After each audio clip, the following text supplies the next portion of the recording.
Good afternoon. Welcome to Open Classroom. I'm Janet Gillow, the Director of Professional Development for the Brown School, Washington University in St. Louis. Thank you so much for being with us today. I want to thank and acknowledge my co-host, Cynthia Williams, the Brown School's Assistant Dean for Community Partnerships. She's going to be in the chat and helping to moderate questions and answers, basically your voice in this space. For our participants joining us on Zoom, we cannot see or hear you. We love to hear from you though. So please use the chat feature to send in your questions and comments as we go. Want to mention also that we cannot call on raised hands. So if you've got a thought, please type it out. You can send that either into the panelists or something that the full room can see. And for folks joining us on YouTube, we are delighted to have you with us. We do not have a way of directly responding to your questions or comments though. Before we get started with today's program, I just want to let you know some of the things that are coming up on Open Classroom. We're back on Thursday of this week, same time. Dr. Megan Keys is going to be speaking to us about compassion fatigue and burnout during COVID-19, risks and strategies for resilience. And then 1 week from today, Penny Akayo-Laker with the Sam Fox School is going to be with us for interdisciplinary and human-centered design, fostering participatory design research, approaches to public health related issues. That's a program offered in partnership with our colleagues at the International Center for Child Health and Development. But that's what's coming up, and what's going on today is a wonderful talk being delivered by a good friend of mine. Janelle Barker Gibson is a senior lecturer at the Brown School. She's the lead instructor for our Human Behavior in the Social Environment class. She also teaches a lot within the professional development program, including our Summer Institute course on managing people and leading teams. Janelle's 25-year career in human services and healthcare really represents the intersection of clinical interventions and macro practice. And that's reflected in today's topic. She's going to be talking to us about trauma-informed organizations and management techniques. Please welcome Janelle. Well, thank you, Janet. What a great introduction. Again, my name is Janelle Gibson. I'm a senior lecturer at the Brown School of Social Work. One of my areas of teaching focus at the school is organizational behavior, specifically as it relates to leadership and management of human services and those organizations. And when I'm not teaching full-time at the Brown School, I do serve a role as an organizational consultant through the region for nonprofit organizations. So today I want to talk about trauma and specifically creating trauma-informed care practices within organizations, and then how to transfer those care practices into our supervisory techniques within those organizations. Can we advance? So before we get started in preparation for this discussion, I want to acknowledge that we are going to be discussing trauma and stressful traumatic events. So please be aware of your own needs and care for yourself as you need throughout this presentation. I just wanted to acknowledge that at the beginning. Advance, please. So my objectives today for you are to help you to understand better the implications of trauma, how it impacts everyone who's involved within our organizations, not just our clients, but also our coworkers. Understanding trauma-informed techniques is an important tool in client care, as well as direct supervision of staff. But what is trauma? So trauma is a word that's utilized so often. In many ways, it's losing its impact. However, understanding trauma helps us consider how people behave and how they may be reacting to their environment.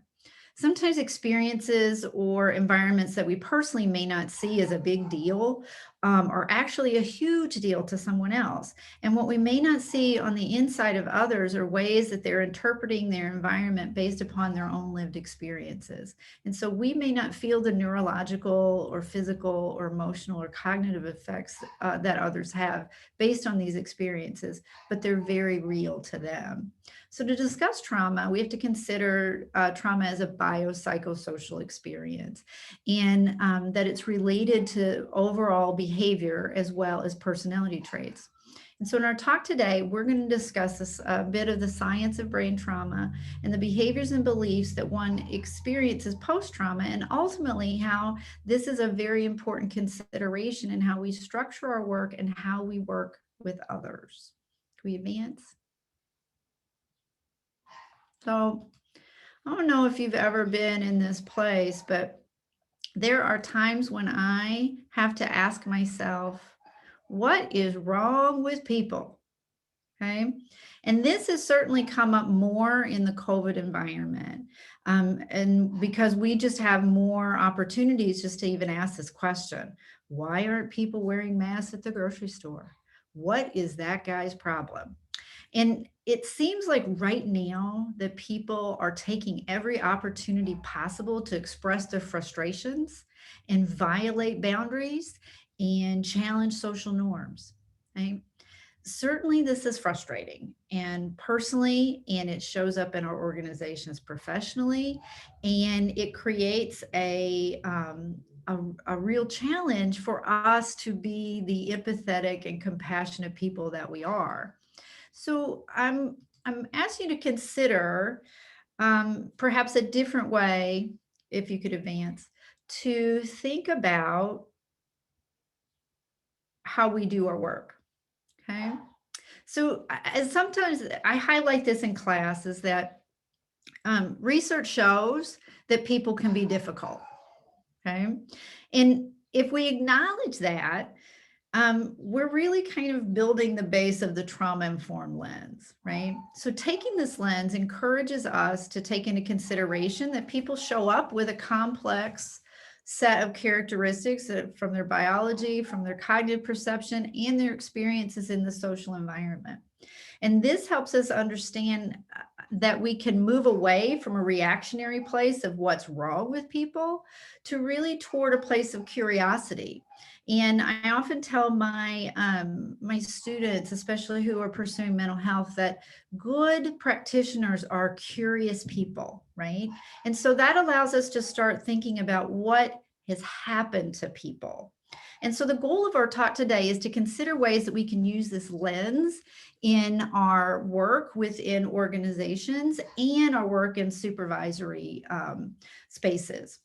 So this lens involves seeing ourselves, others, and community in ways that acknowledges the role that trauma and resilience plays.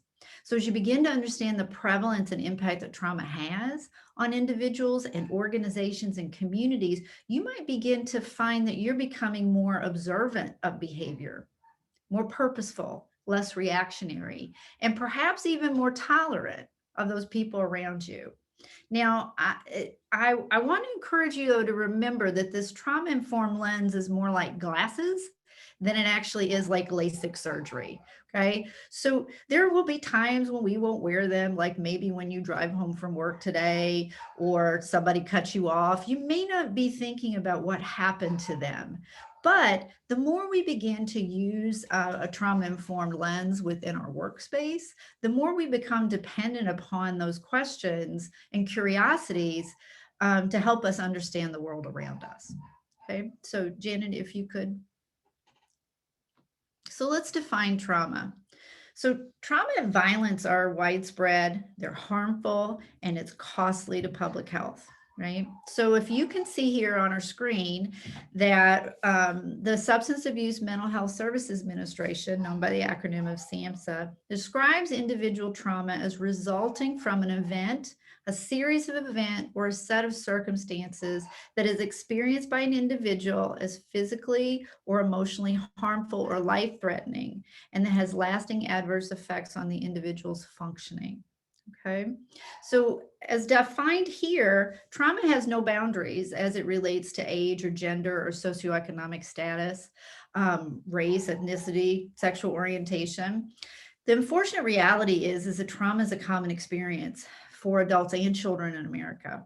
And although many people who experience traumatic events will go on with their lives without a lot of lasting negative impacts, others will have real difficulties and experience traumatic stress reactions throughout their lives. So how someone responds to traumatic experience is personal.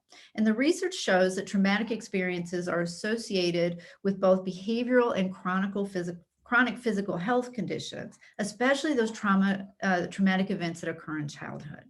Okay.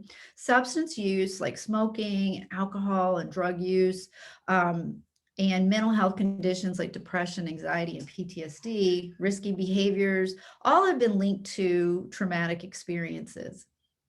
So, because these behavioral health concerns present challenges in relationships, in careers, and multiple aspects of people's lives, it's important to understand that the nature and impact of trauma and how that impacts our work in the human services field, right? So, Janet, please.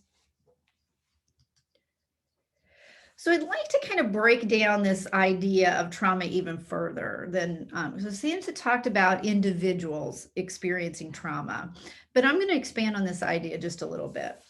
So we can kind of see how how trauma is a complex series of events, but I want to highlight these three ways. The first element, that type of traumatic event that people can experience, is what we would call private trauma, right? These are events that occur, usually things in secrecy and isolation, such as childhood sexual abuse or intimate partner violence.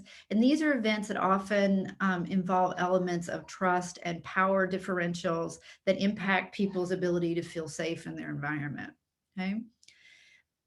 A second type of traumatic event are known as public trauma. And so public trauma includes events that happen in a more public sphere, right? These are events that are often seen as outside one's individual control, like an accident or perhaps a series of health crises or a natural disaster. These are often shared events with others, and the individual responses to these events may be very different depending upon our own genetics and our own histories, but it's not uncommon that because these events occur in the public sphere, that there's a lot of violation of privacy as it relates to how people grieve these events, and that these are events that the repercussions can happen over a very long period of time and involve a lot of other different people. So public trauma also impacts our worldview and our ability to see the world as a safe place. If we could advance, please. But the third element that I want to talk a little bit more fully about is that this idea of historical and community-based trauma. In private or public-based trauma, we can typically pinpoint a specific event. In historical and community-based trauma is different, and it really speaks to a more generalized experience by a group of people over time.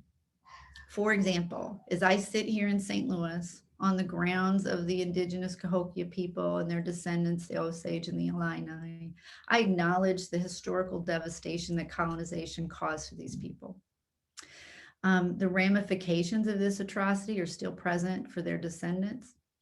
I also acknowledge the role that Missouri's played in the perpetuation of chattel slavery in the United States. And as such, we have a region that still grapples with this bias through a systemic structure.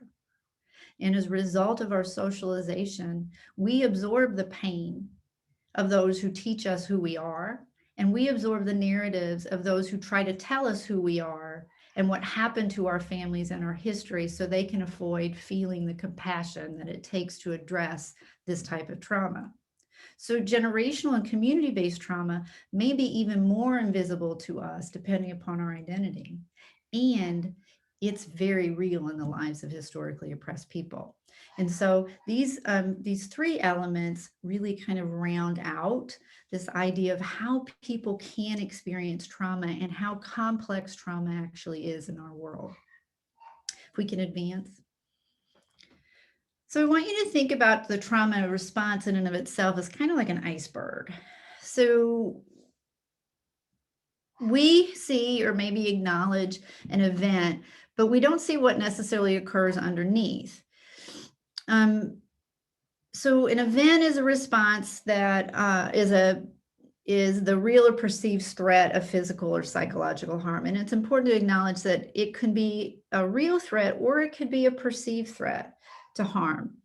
And because humans have the capacity for learning in the social environment, we're constantly trying to understand these experiences around us. And when we experience a perceived threat of harm, we begin to associate meaning to this experience. And these meanings could result in association of certain places, certain people, certain sounds, certain smells to this event. And this allows us to kind of create the mental shortcuts to determine very quickly where what is safe and not safe within our environment. We're also wired for survival.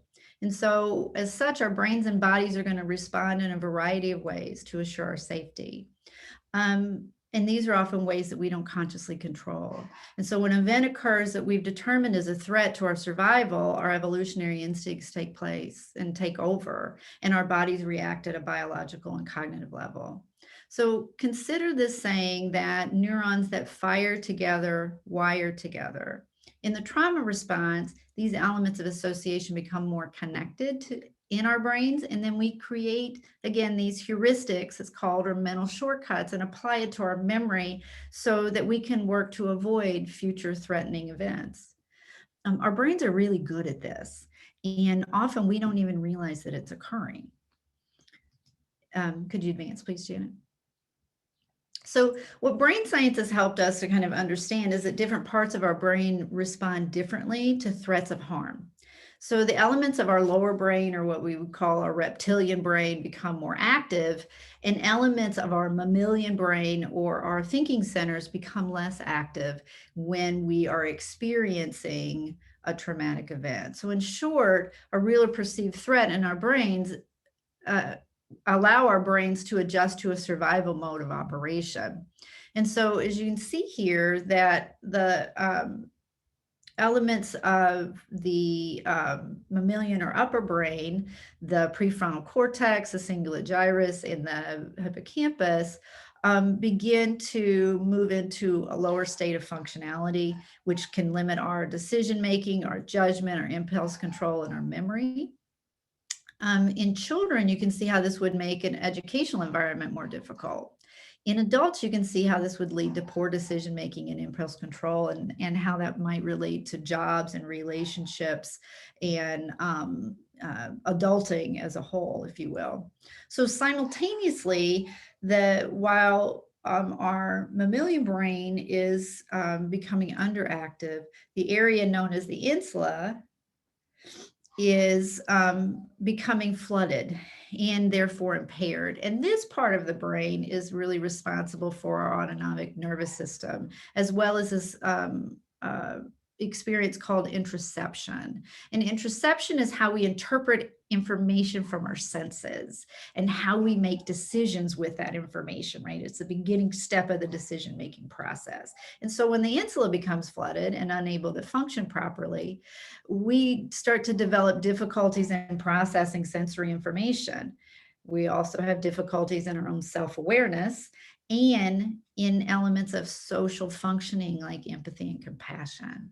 It's also believed that dysregulation in this area plays a role in the release of cortisol, so known as the stress hormone. So easily people becoming flooded when traumatic events can occur. And what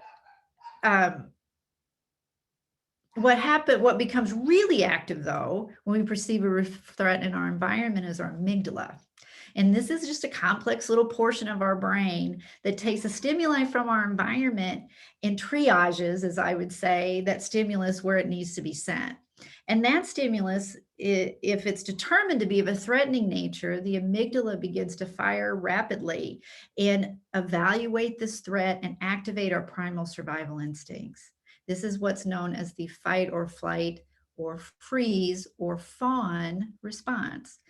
And in situations of, say, post-traumatic stress disorder, unresolved trauma, or even chronic historical and community-based active trauma, our amygdalas can more quickly become activated and remain overactive over time. Can we advance?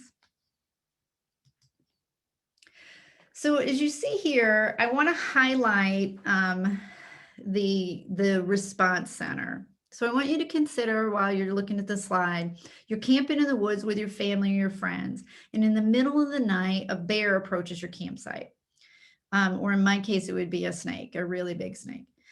You hear the growl of a big animal, and your brain automatically begins to prepare you for survival. Well, initially, scientists believe that in times of threat like this, our body responded by either fighting the bear or fleeing from the bear, right? However, this really didn't provide us with a full picture about how people actually respond when fighting the bear or fleeing the bear might not be the best option for survival.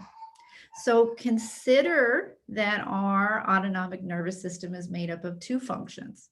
The sympathetic nervous system controls this fight or flight response, but our parasympathetic nervous system engages in what's known as the freeze response. You may have experienced times when you've been so flooded that you're immobile. You're not able to run, you're not able to fight, you just freeze. Okay. And in the animal kingdom, this is not an uncommon survival mechanism. Okay. So I ask you this because oftentimes you hear in, especially in people who are not trained in trauma-informed practices, questions like, well, why didn't you just run? Or why didn't you fight? Right? Why didn't you take some type of action against the rapist? So consider that there are other ways in which people's brain responds in order to trigger that are triggered by our survival instincts. Okay. So we're starting to also understand in the trauma literature about this fourth option, which is called the Fawn response.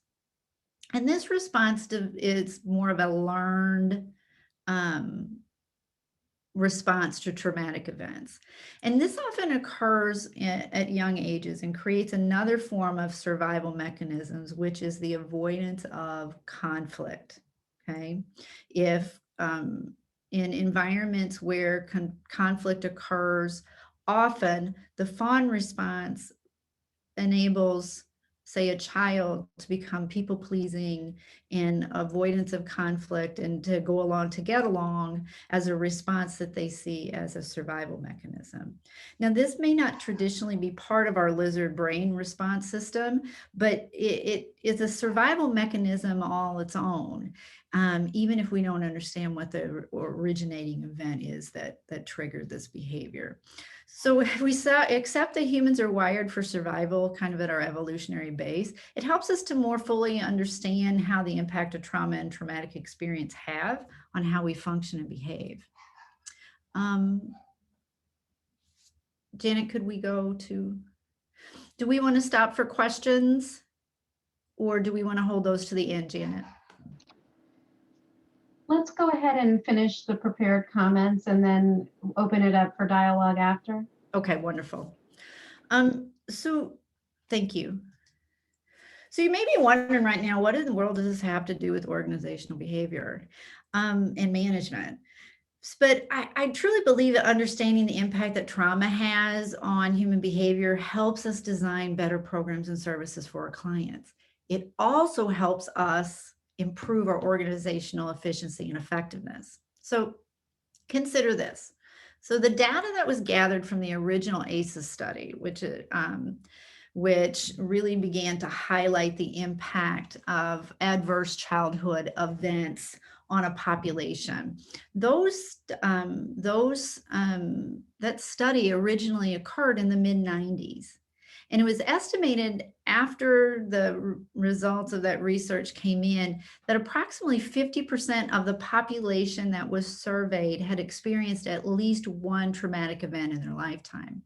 And for those who are seeking behavioral health treatment through Kaiser Permanente, who originated the survey, the estimate was around 90% of their population had experienced a traumatic event. Now, what's important here are a couple things about the population that was surveyed, because you might be thinking, well, 50% of the population, that seems high. And I always think if people are self-disclosing,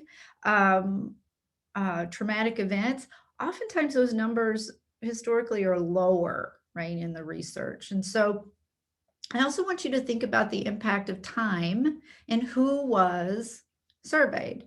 So the time frame in the mid-90s, this is before the internet. Think about all of the things that our young people are exposed to on the internet and through social media. Okay, this was prior to that. Also, this was a pretty uh, limited population of people. And those people who were surveyed were predominantly white and middle class. And because they were getting a survey from Kaiser Permanente, they were also insured. And so this also kind of highlights that even in populations that we don't always think about as having traumatic experience, that number is very high. And so if 1 in 2 people is likely to have experienced a traumatic event in a white, middle class, insured population, how many people do you work with within your organization might have a trauma history? Could be your leaders, could be your board members, it could be your managers, it could be your coworkers, it could be your supervisors, as well as your clients. So even though we do amazing work every day, understanding this, the impact of trauma and how we treat is not the same as implementing trauma-informed practices within our organizations. And so when organizations are trauma-informed, they're really integrating these practices throughout their organization using trauma-informed approaches. This impacts the people in the organization. It means policies. It also means programs, right? So could we advance, please? So you might have heard this before. And if you have, I think this will be very helpful. This talk will be very helpful today. And you know, Janet kind of highlighted, you know, my gray hairs a little bit, but you know, I've had over 20 years in working in health and human services, and I've heard every one of these statements. And I'm going to confess to you, I've probably said a few of these things too, using my what's wrong with people lens, right? So these statements are just a few examples of organizational culture when which people are trying to engage in a trauma-informed lens, or not engaging in a trauma-informed lens.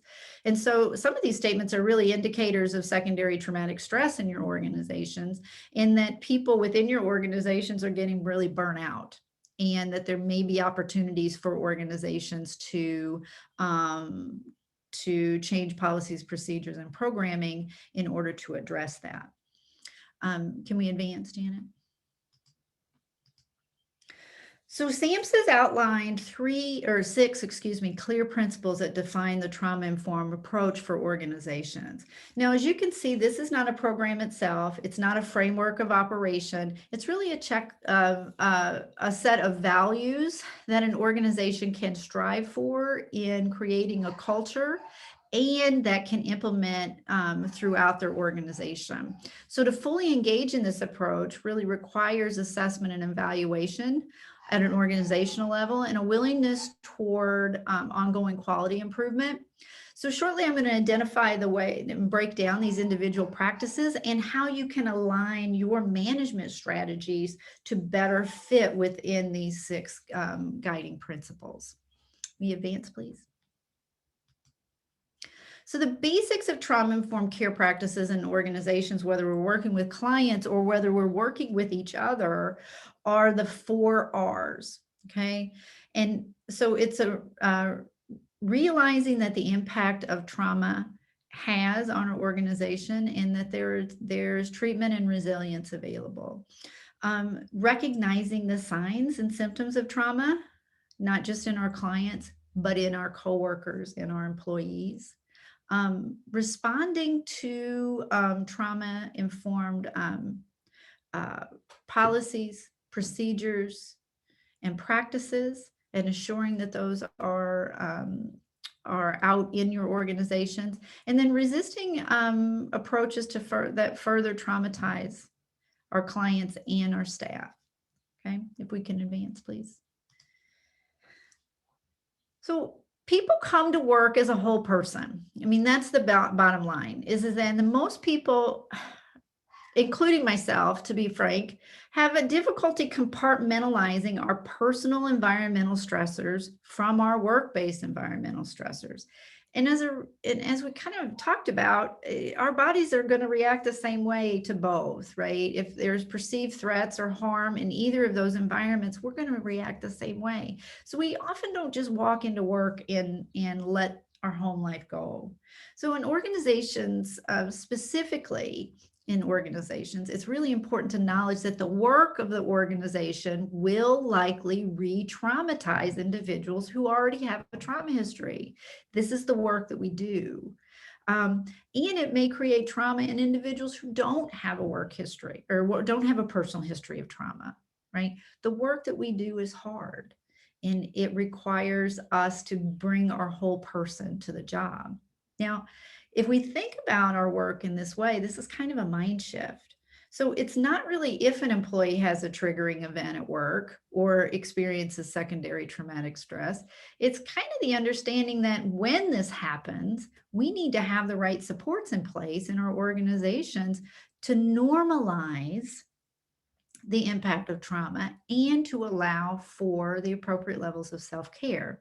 So healing ourselves and healing others doesn't always have a clear end and beginning, and we don't always leave our trauma in the parking lot before we walk into work. So understanding that the process of recovery is also part of the work is kind of a helpful way to think about how behavior shows up in our organizations. If we can move forward, Janet, thanks. So what does that mean for you in a supervisory sense? So a key role in the implementation of trauma-informed care is the supervision of staff, okay? So what we've discussed is it's very likely, especially in human services, that our employees may have a trauma history of their own and will likely feel the side effects of their work at a very personal level. Okay, so active and engaged supervision is one of the foundational infrastructures of effective social work practice. The integration of trauma-informed practices and supervision is an important way to not only strengthen the relationships that we have with our staff members, but it allows us to be models for behavior that our employees, that our staff can develop and utilize with their clients as well as their coworkers. So our modeling of behavior is part of the supervisory role. We could advance, please. So what are the elements of effective supervision as it relates to social work and human service practice? The first is educational, okay? We are sure that workers have the tools and the skills that they need to work effectively and grow as professionals. That's good supervision. Secondly, we are often coaching our employees through really difficult situations that they may not have the skills yet to do. And that helps support them personally, professionally, and it helps them grow in their emotional intelligence and their professional judgment. Okay, we're building up our employees.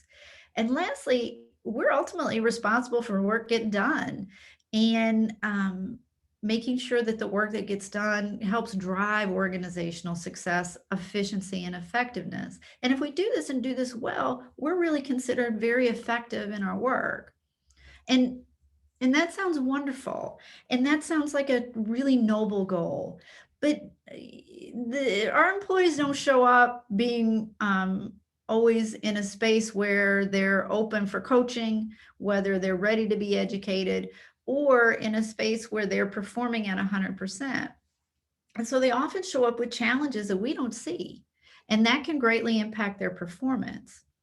In the overall climate of an organization.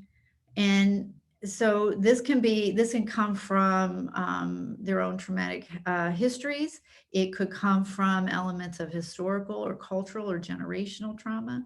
And when not acknowledged, those behaviors show up in our supervisory relationships. And some of the ways that you may have seen this show up, some of the ways it does show up include Perceiving behaviors and emotions of other people as threatening or a provocation, where employees may have problems with authority figures, specifically authority figures of different backgrounds, different genders. And this may be a result of problems at home. It could be a result of past trauma history. This could be problems such as violence, addiction, financial challenges, and these all can be preoccupying the work environment. So as good a supervisor as we are, we're only as good as our way of engaging with our employees when they show up for work and as a whole person. Janet, if we could. So there's been a lot of backlash, especially from on a management level, as it relates to more trauma-informed supervisory approaches. And some of this comes from an old school approach and management, of which I was trained, and many of you may have been trained, that it is often really a confusion about what trauma-informed supervision looks like. So many managers still do feel that the way that people need to show up, leave their stuff at home, do their job, they're being paid to do a job, and it's all about the work, and that's the boundary. A lot of managers still feel this way and operate this way. However, it's often detrimental to their employees' effectiveness and their overall health. So understanding that even though people might be struggling, it doesn't mean that they're not accountable for their actions or their performance issues. And that doesn't always make you a therapist for your employees either, or that you need to disclose your own history or your shortcomings or violate your own boundaries. It doesn't, so utilizing this trauma-informed lens is really about taking those three important elements of the supervisory role and to provide some context in there about why people may be showing up the way that they do. And that allows us to create healthier boundaries for ourselves by not personalizing behavior, and thinking about that certain behaviors may be reaction to a particular trauma history as opposed to something that we've done or said. It's likely to also make us more compassionate and operate from a sense of empathy with our employees as whole beings. But most importantly, acknowledging trauma and engaging in this work helps us provide the appropriate supports that our employees need to do their jobs the most effective way that they can. Okay, so let me give you an example of how this, how a more trauma-informed approach could look. So I've noticed that you've been distracted at our meetings. You don't have to tell me what's going on unless you want to. I'm here to listen if you do. But sometimes it's difficult to balance it all, and I understand that. What would be helpful? Would taking afternoon off be helpful in helping you feel like you have some more balance? Okay, you haven't violated a boundary. You haven't excused poor behavior. You're acknowledging what you're seeing, right? The reality of what you're seeing. You're thinking about supports that could provide a way to get your employee back on track. Right? So that's a more trauma-informed approach in thinking about how we would engage in a supervisory process. So we're observing behavior and how it's impacting performance. We're providing some control for our employees out for what they would want to disclose about their personal life, and then support them in a means that would have them succeed. Okay. So Janet, if we can move forward.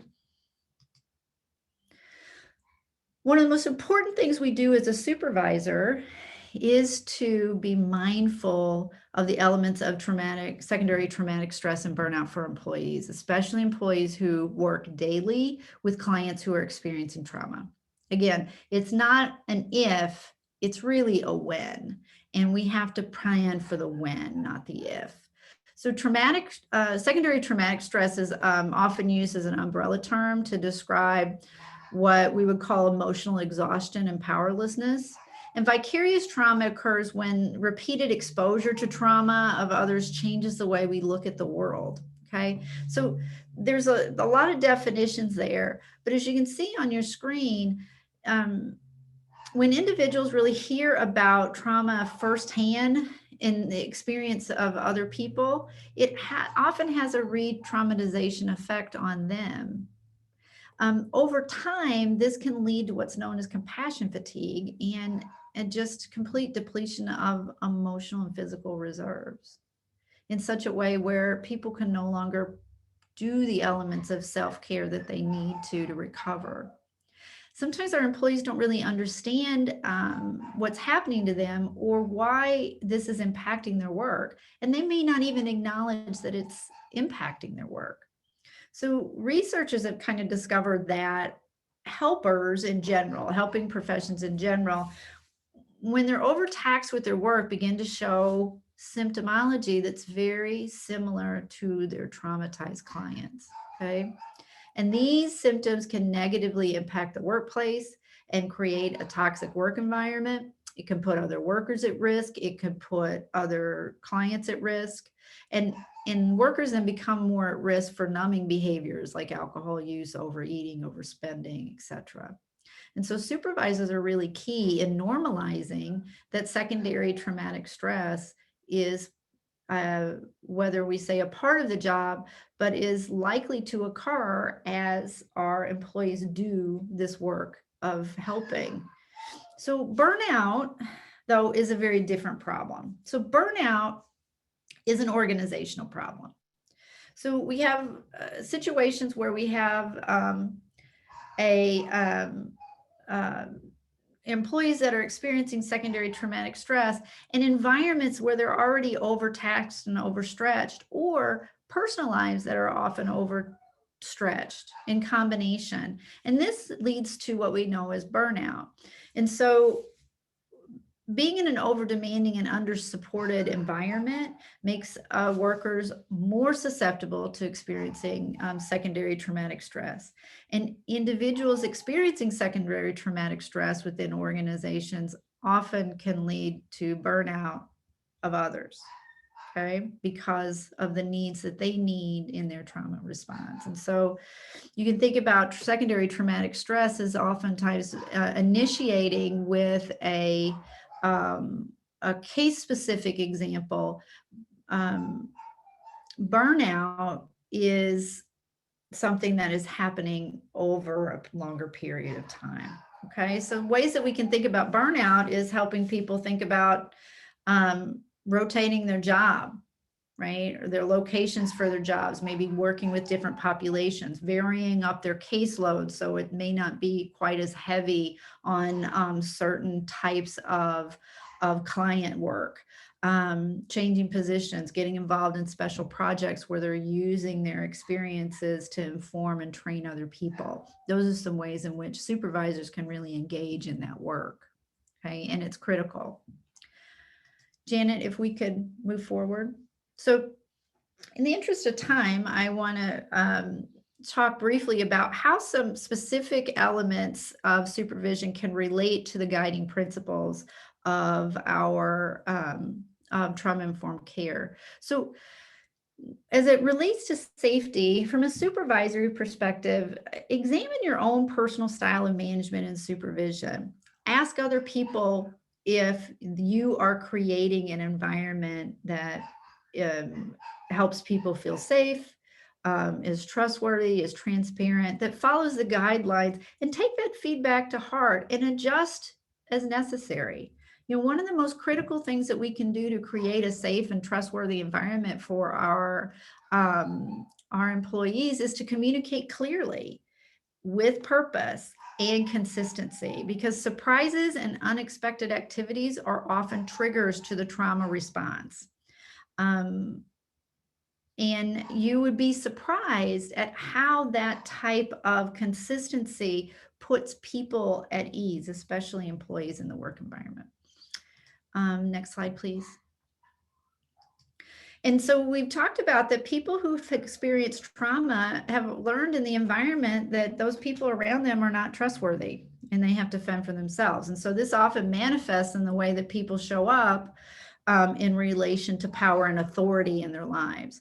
So if you consider the ways that you're in your supervisory role, how you can share power and information when appropriate and as appropriate, this can be really helpful in creating that sense of transparency, but also building trust with your employees. And so being present and creating spaces for confidentiality and consistent interaction create a sense of trust that you're building over time with your employees, that they may feel more comfortable coming to you to discuss what's going on. Choices also is one of the elements of the trauma-informed principles. And again, finding ways in which we can share power helps to create trust. And that one of those ways is by giving people choices when possible, right? Allowing that employees can have choices in everything that related to perhaps meeting topics to interventions that they want to use with clients. But being able to, inundate choice as often as possible with this in a supervisory experience, especially around education, professional development can be very helpful. If we can advance. So it's just talking here about trust. So about choice. So consider equity alongside equality as you are thinking about how you're treating your employees. We love our employees equally, but some of our employees need different things to be successful. And providing employees with choice enables that. Our last two are collaboration and mutuality. And again, it's an approach of seeking to solve problems, being conscious of the power dynamics that go on between supervisors and employees, and allowing for opportunities, if we can advance, for greater empowerment or taking voices seriously within our organization, building on strengths, growing people and developing people along the way. Advance, please. So all this sounds really great, doesn't it? And easy, right? And it's not. It's a real challenge. The challenge, as you can see, is that structurally we have to build training, policies, procedures, and programs that really align with these guiding principles of trauma-informed care. We also have to provide the time that it takes to be present with each other, with not just our clients, but with our employees, our supervisors, and our coworkers, okay? On an individual level, we have to put our glasses on, right? We have to start moving from the what happened or what's wrong with this to what happened, and really engage in our own examination of attitudes and belief about work and management, and how and why our employees show up the way that they do. You're going to step in it. We all are stepping in it. We're all trying to navigate this world. But as you practice, and that's the wonderful thing about social work, is that it's a practice, and we get better at it the more we practice. That the process, the engagement, the messiness of working, doing trauma-informed work is part of the process. It's part of the healing process. And so you might step in it from time to time, but that's the process of trying to do better, right? So in conclusion, I just want to remind you that you don't have to be a therapist to be therapeutic in someone's life. And so this work is as much about the process as it is about the outcome. And it's been my observation over time that people heal in relationship with others, whether that is the client that we work with or the person that we supervise or our coworker, right? So opportunities for being therapeutic are all around us. And so I just want to encourage you to think about that as you go about your day to day. And just being present and approaching people from a place of compassion and empathy is really an excellent place to start. So what I hope you got from today is that trauma is a complex biopsychosocial phenomenon that has a significant impact on our personalities and our behavior. that trauma-informed organizations are purposefully designed to acknowledge the impact that trauma has on behavior. And then lastly, that it's critical supervisory function to acknowledge that impact of trauma and to continue that has and continues to have on our employees as they navigate their career in health and human services. Okay. So that's what I have for you today. I hope we've got enough time for questions if anyone has any. Well, and thank you so much for the enlightening presentation. You've gotten a lot of thank yous in the chat. And just starting off, given the past year that has Yeah, been traumatic for many people, what would you yeah. recommend to organizations that are thinking about reorientation to the workplace for themselves as well as their employees? Well, I think the first step is always to acknowledge that this is going to be difficult. This is going to be a difficult challenge. And I do believe that choice is important. And I've read some of the articles, especially the backlash that Amazon employees are having about being called back to the office, and that a lot of people are making some serious reevaluations of how they work and their work styles. And so I think for organizations, it's going to be critical to acknowledge that this is going to be very, very difficult as people as people re-enter spaces that they may not feel secure in, and to engage their employees in conversation about what makes them feel safe in their environment until they're ready to come back. And then what is that workforce going to look like as a result of that? But I do think it's going to have to be a slow roll. Thank you, Janelle. A Thanks. question: what types of assessments and services do you recommend for employees, such as community health workers and peer counselors who may have endured the similar kinds of traumas as the communities they serve? Well, I appreciate that question, because that's really what I wanted to highlight is, and we talk a lot about this in our organizations and communities class, is that, we provide services and programs in a community, and oftentimes that community has its own history of trauma and trauma response.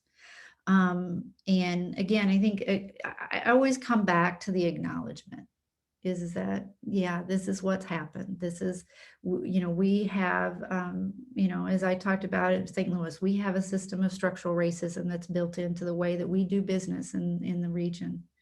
And we have to discuss that. We have to discuss it honestly and frankly. And until we can do that and reconcile those issues, we're going to continue to struggle as a region. That's just my opinion. But from a community mental health perspective, we have to acknowledge our own fallibility, right? In that this is going to happen to us, and we're going to experience the things that are very similar to our clients.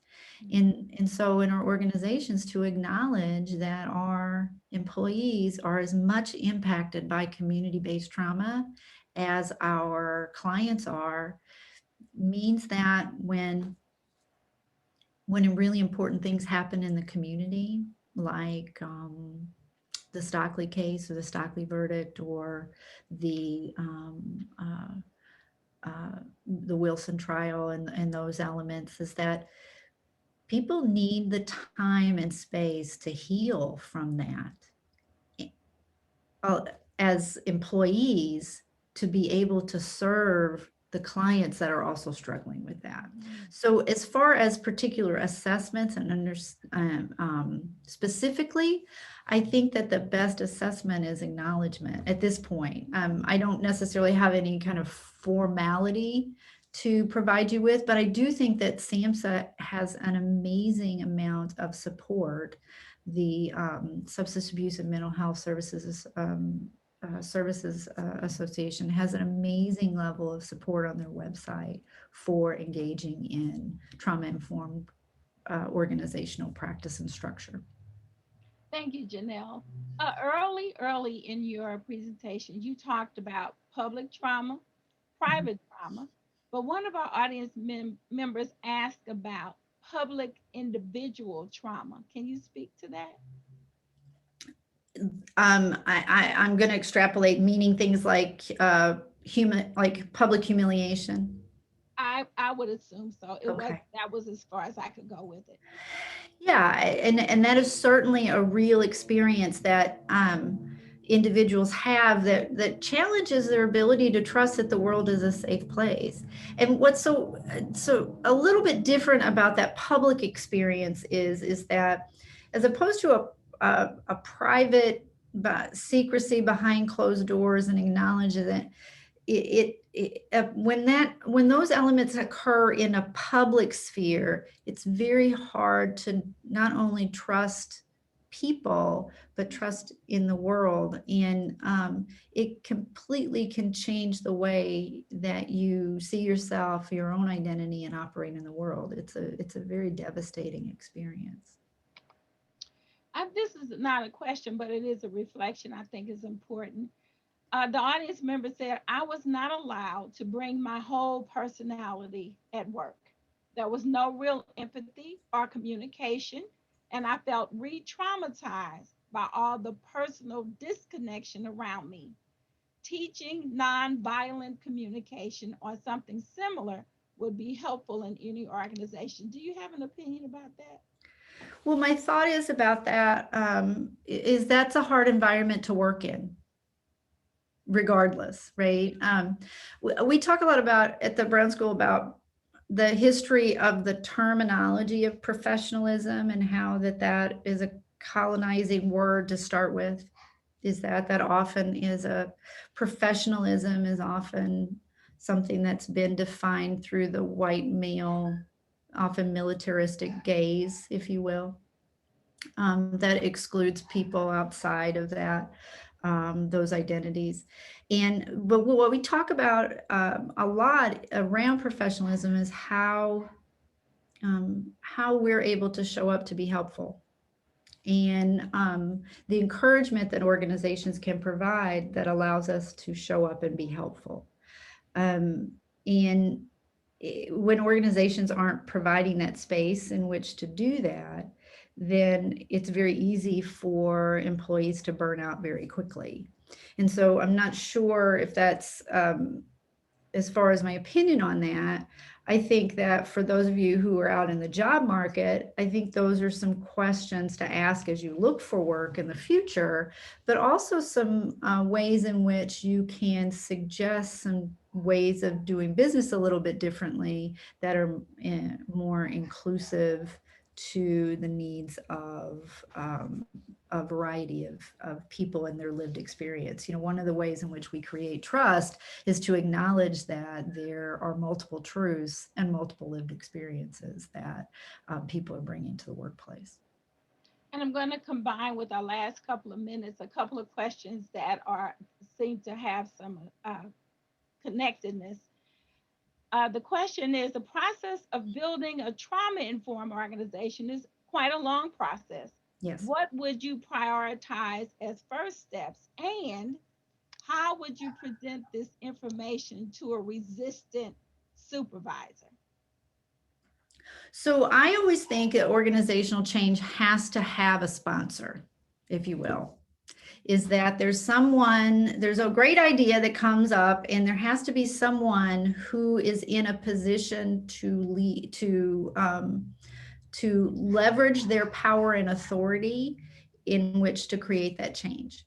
And so my suggestion would be that if you're in a spot where you can find someone who has some power and authority, more so than you do, to align with, who might be willing to help bring that message to people that they align with and move that up the ladder. That would be the approach that I would suggest to take, because sometimes, not all grassroots ideas are accepted very, readily by management, especially when results in, people having to change attitudes and belief systems that are long held. So it's how do we find that power alignment through the organization? But I want to stress this though too, is that you could start managing employees or working with coworkers or suggesting to your managers some of these strategies today without the organization declaring themselves Mhm. a trauma-informed organization. You behaving in a trauma-informed way, you organizing your life and your work life and your work approach in a trauma-informed way helps to model those behaviors for other people. Janelle, taking a cue from one of our audience members, it has been such an active chat, very, very active. And I think you've summarized already, but our Dr. Govind says, thanks for your expertise and comprehensive presentation. And if you do have a last word that you'd like to leave our audience with, would you take a moment to do that? Or restate what you just stated? Well, thank you, Cynthia. I appreciate that. What I would like, just in conclusion, if we haven't learned anything from this COVID experience, it's that one, our society is very fragile. We need each other. And the more that we can connect, the more that we can support, the more compassion and empathy to the lived experiences of other people, to acknowledge that, to just acknowledge it, can go really a long way in creating the kind of social change that I think that we're all working toward. And it's necessary for our basic survival. So that's kind of a heavy note to end on, but that has just been my observation is that we are more dependent on each other than we really realize we are. Thank you, Janelle. I think it's a perfect ending. Thank you to all of our audience members for all of your activity in the chat. And we wish you a good rest of the week, and we hope that you will join us again on Thursday. Goodbye, Thank you everybody. all. Thank you, Janelle.